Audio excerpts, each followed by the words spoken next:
I actually thought Tony looked really good in the first round. I thought he's, a lot of the things I spoke about in the Raw War Room, going back to his nice straight punches, he's dipping out and counter punching, and his elbows. I mean, he did try and smash him with an elbow in the opening seconds, which was probably a little bit too much of a risk. But that's Tony Ferguson for you.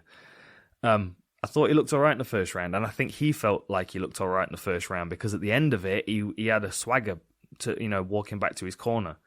Now, the thing is with Chandler, that long stance always makes him vulnerable for low kicks, and Tony did invest in low kicks a bit, but it was the hands of Ferguson that I thought looked really good.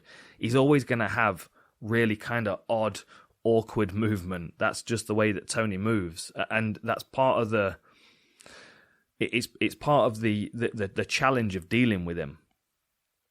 But then on the flip side, you've got Chandler, who's 0 to 60 is unlike many other people in this division.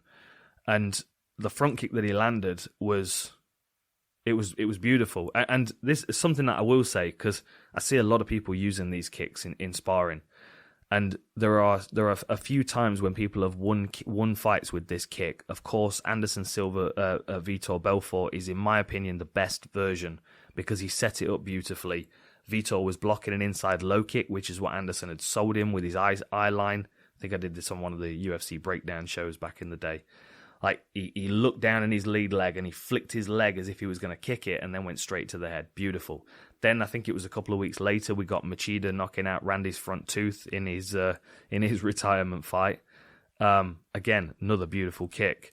A couple that I can think of though was it was Travis Brown fighting Alistair Overeem, and I think he'd landed a couple of really good shots, and Overeem was a bit dazed, and then all of a sudden Overeem snap front kicks him in the face and puts him out.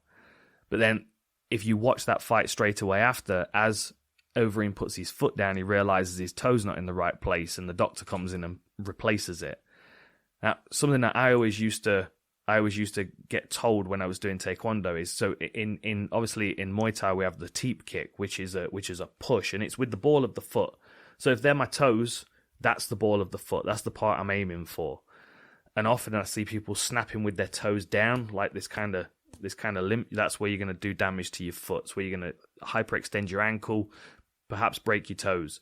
You need to make sure that you're pulling your toes all the way back so you hit him with the underside of the foot. And that is one of the best things about what Chandler did. He snapped the front kick to the point where he was able to pull his toes back and hit underneath the side of the chin with the ball of the foot.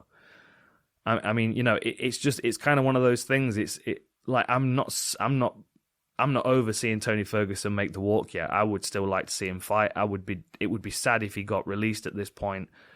I don't think he'll get released. I think they'll keep a hold of him and they'll give him horrible matchups because of all the trashy talk going into fight week. But I want to see Tony similar to Shogun. I want to see him matched, favorably with his kind of generation. I mean, I think we can agree now that Tony's not where he is or who he used to be. But it doesn't mean that, you go a bit further down the UFC rankings or even just outside the top 15 and there's not some really interesting fights down there for him. And even guys like, I wouldn't mind seeing Tony Ferguson go up a weight class. I wouldn't mind seeing him face RDA. I wouldn't mind seeing him take on... who else was I going to say? There was someone else that came to mind then. Someone just outside the top 15. Well, you put some suggestions in the comments because that's a part of the interactivity of the show.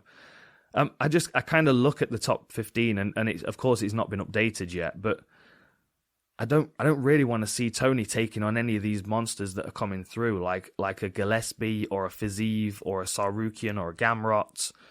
Like, maybe a Brad Riddell would be a decent fight. Diego Ferreira would be a fun fight, Again, might be a little bit risky.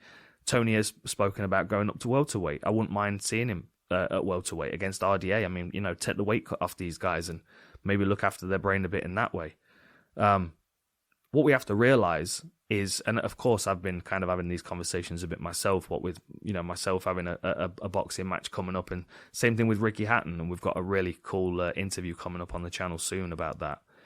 Like, you have to remember that, like, if this is what we do, this is what we do. We love competing. And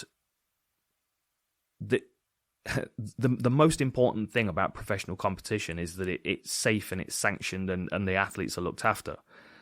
That often requires them getting matched appropriately. And often, like if Nate Diaz gets Chimaev in his last fight, it almost feels like the UFC have ordered a hitman on him, because it's not a fair fight to give him because of who he is. Like, he's got so much scar tissue. He's a 155er that's fighting a guy that's somewhere between welterweight and middleweight. Like, it's an assassination attempt. And what it will do is it will do physical damage to him, but it will also do brand damage to him, because then when he goes on to somewhere else and he doesn't sign his contract, then he's worth less in the eyes. That's kind of the UFC's MO.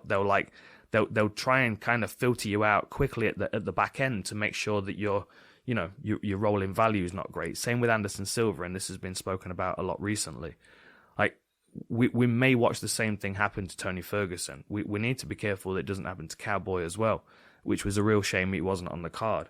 Like, Tony Ferguson against Joe Lozon, why not? I would watch that fight. Why not? I still enjoy Tony's fights. I still think that, one elbow in the right direction, or one level change in the wrong timing from Chandler, and that could have been a different fight. And it was, it was a great first round and a great finish from Michael Chandler, who is always going to be in that top echelon of the division until he retires. Again, physical specimen, lots of experience, very dynamic game. Good to see at least one of those guys get back in the win column.